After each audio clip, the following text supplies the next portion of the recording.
नमस्कार मित्रांनो. मी आज तुमच्या बरोबर पुन्हा एकदा जिओजेब्राच्या माध्यमातून नवीन नवीन गोष्टी शिकण्यासाठी आलोय. आजच्या या भागात आपण एक आलेखाचा प्रकार बघणार आहोत. मागच्या भागात आपण dot graph, box graph, histogram ह्या गोष्टी बघितलेल्या होत्या. जो आपण अभ्यासात नेहमी वापरतो आपल्या अध्यापनासाठी, भूगोलात किंवा गणितात, तो म्हणजे स्तंभालेख, बार चार्ट म्हणतात. तो बार चार्ट कसा काढायचा, त्या बार चार्टचा वापर करून आपण कशा पद्धतीने तो ब्युटिफाय करायचा, त्याला लेबल कसे द्यायचे, या सगळ्या गोष्टी आजच्या भागात आपण बघणार आहोत. तर मित्रांनो, एक गोष्ट आपल्याला माहित असली पाहिजे. बार चार्ट काढतो तेव्हा काहीतरी घटक असतात आपल्याकडे. उदाहरणार्थ आज आपण एक उदाहरण घेऊया की एका विद्यार्थ्याचा निकाल आलाय आणि तो 6 विषयात चा अभ्यास तो करतोय आणि 6 विषयाचा मार्क आलेले आहेत: मराठी, हिंदी, इंग्रजी, गणित, विज्ञान आणि समाजशास्त्र. तर ह्या 6 विषयांच्या मिळालेल्या मार्कांवर मला एक बार चार्ट काढायचा आहे.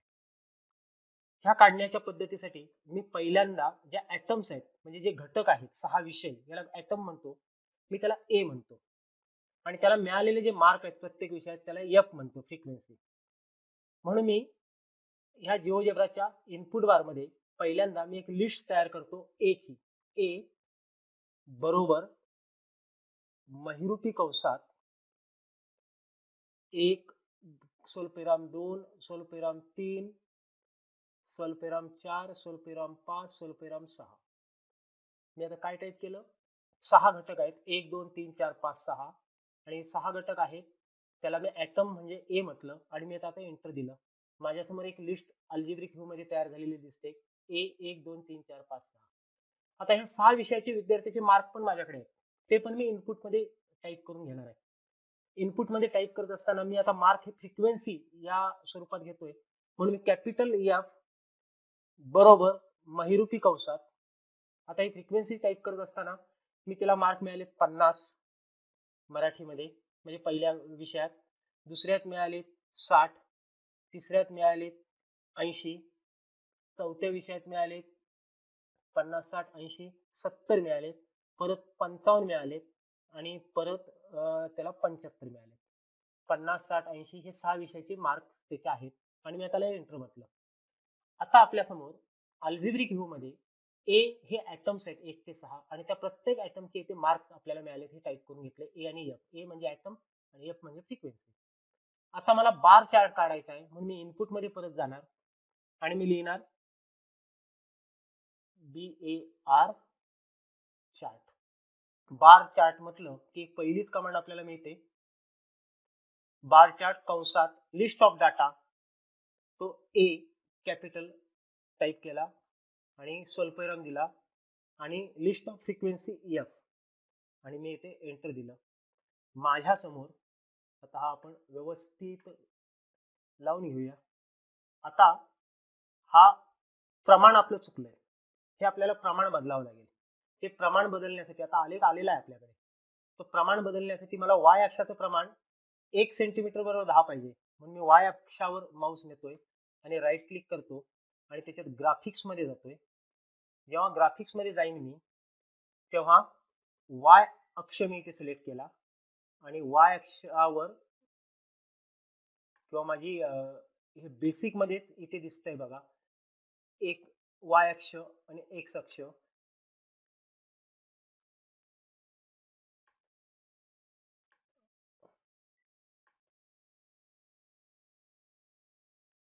शो वाय ऍक्सिस, आणि इथे आपल्याला हा 20 घ्यायचा आहे.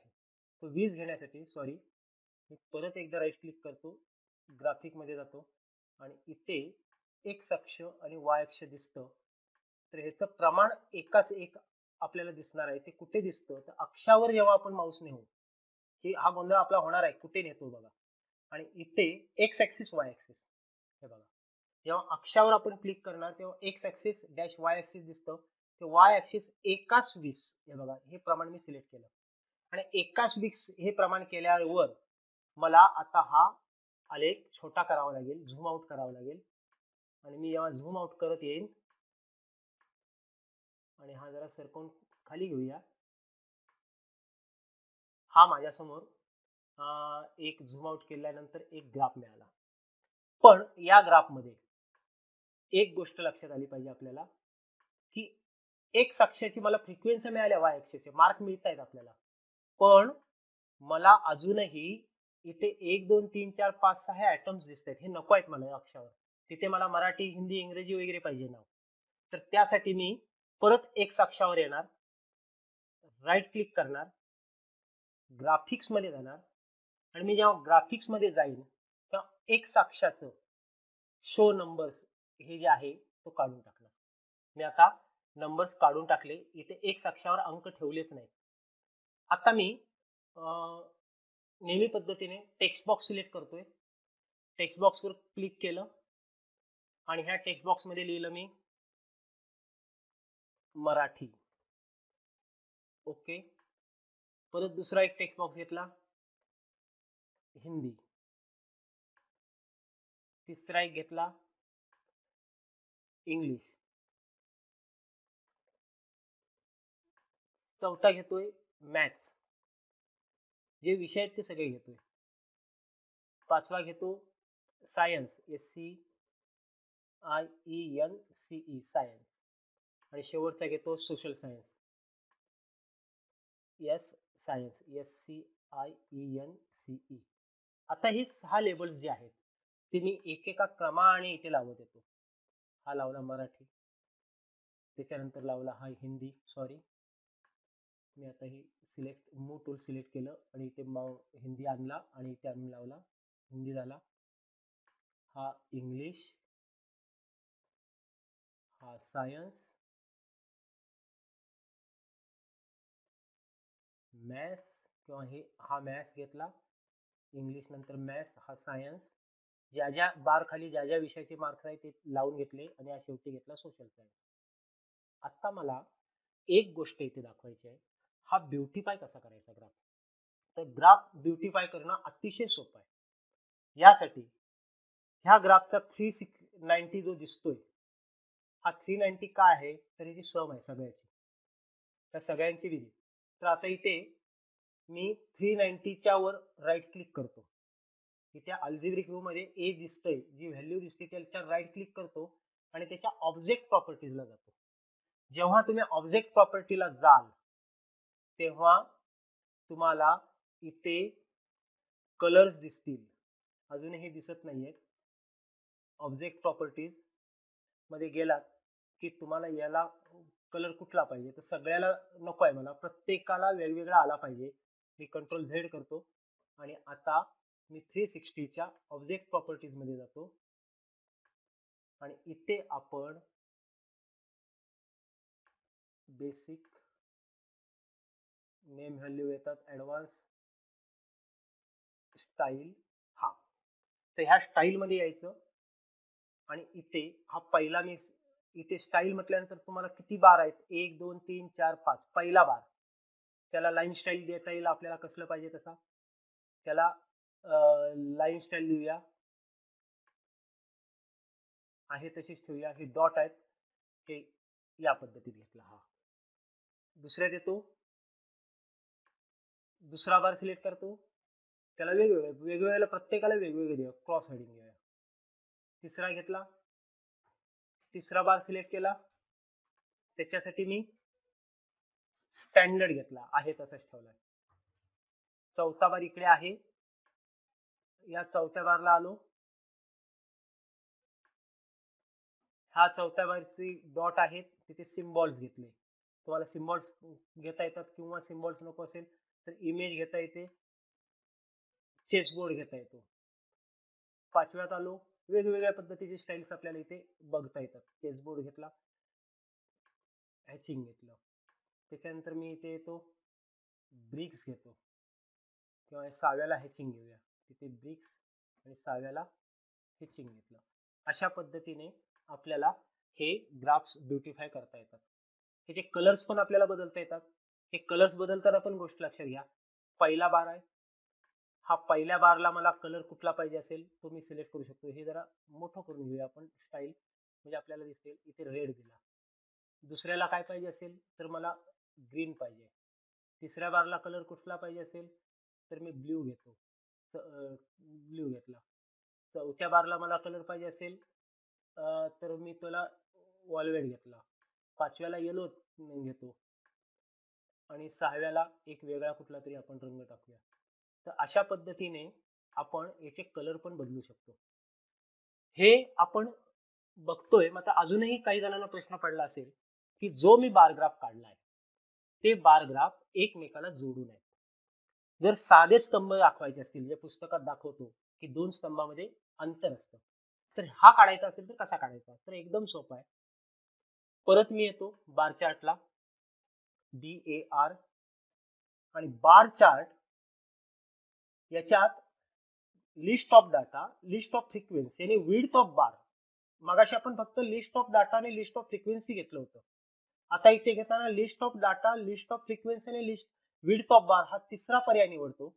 इथे लिस्ट ऑफ डाटा मला माहित आहे, ए, तो कॅपिटल ए टाकला, कॉमा, त्याच्यानंतर फ्रिक्वेन्सी एफ, कॉमा, आणि विड्थ मला त्याची पाहिजे 0.8 किंवा 0.8, आणि मी आता एंटर देतो. आता तुमचा अगोदरचा जो 390चा ह्याला हाईड करतो. हे बघा, आपल्या समोर एक नवीन ग्राफ आलेला दिसला आणि ह्या दोन ग्राफ मधला अंतर हे आपल्याला दिसतं. हे जर अधिक वाढवायचं असेल अंतर तर मी इथे येतो, हा 0.8 आहे तो 0.7 करतो. 0.7 करतो, इथे अप्लाय म्हणतो. तुमच्या ग्राफ 2 बार मध्ये 0.3चा तुम्हाला गॅप दिसेल. हे परत आपल्याला बदलायचे असतील, याची स्टाईल बदलायची असेल तर मी राईट क्लिक करणार, ह्याला ऑब्जेक्ट प्रॉपर्टीज मध्ये जाणार आणि ऑब्जेक्ट प्रॉपर्टीज मध्ये आता फक्त मी कलर देतोय. बार 1 रेड कलर, बार 2 स्टाईल मी बदलत नाही, येलो कलर, बार 3 ब्ल्यू कलर, बार 4 इथे बार सिलेक्ट करायचा आणि इथे आपल्याला पाहिजे तो कलर निवडायचा, बार 6 ग्रीन कलर, आणि बार 6 अशा पद्धतीने आपण हा हिस्टोग्राम किंवा बार चार्ट काढू शकतो. त्याच्यात आपल्याला परत याची स्टाईल बदलायची असेल तर परत तोच मागासारखाच प्रकार, त्याला राईट क्लिक करा, ऑब्जेक्ट प्रॉपर्टीज मध्ये जा, ऑब्जेक्ट प्रॉपर्टी मध्ये स्टाईल सिलेक्ट करा आणि तुम्हाला कसली स्टाईल पाहिजे ती इथे स्टाईल सिलेक्ट करा. ही लाईन स्टाईल घेतली, ही डॉट घेतले, क्रॉस होर्डिंग घेतला, हा कसल्या साव्याला घेतला. पहिल्याला पाहिजे असेल मला वेगळा तर हा वेगळा रंग आपल्याला इथे ब्रिक्स आपण निवडू शकतो. अशा पद्धतीने आपण बार चार्ट काढू शकतो आणि हा आपल्याला नेहमी लागतो. आपण काढलेला बार चार्ट आपल्याला जर दुसरीकडे न्यायचं असेल तर सरळ ती फाईल सेव्ह करा, फाईल सेव्ह आपल्या नावाने करा. बार चार्ट म्हणून मी करतोय ती. सेव्ह करण्यासाठी फाईल मेनू मध्ये जावं लागतं आणि मी सेव्ह केली पहिल्यांदा. त्यानंतर फाईल मेनूत परत जातो आणि एक्सपोर्ट हा ऑप्शन आहे आणि एक्सपोर्ट मध्ये पीएनजी नावाचा एक पर्याय दिसतो, तो पीएनजी सिलेक्ट करायचे. त्याच्यानंतर स्केल आपलं सिलेक्ट करायचं आणि ही सेव्ह करायची. ही फाईल तुमची बार चार्ट या नावाने पीएनजी इमेजच्या स्वरूपात सेव्ह होईल. ही तयार झालेली सेव्ह झालेली फाईल आपण आपल्या कुठल्याही प्रश्नपत्रिकेत किंवा कुठल्याही डॉक्युमेंटमध्ये वापरू शकतो. तर बार चार्ट काढणं आज आपल्याला मी दाखवलंय. हे नक्की तुम्हाला आवडलं असेल, हे करून बघा आणि त्याच्यात मॉडिफाय करा. धन्यवाद.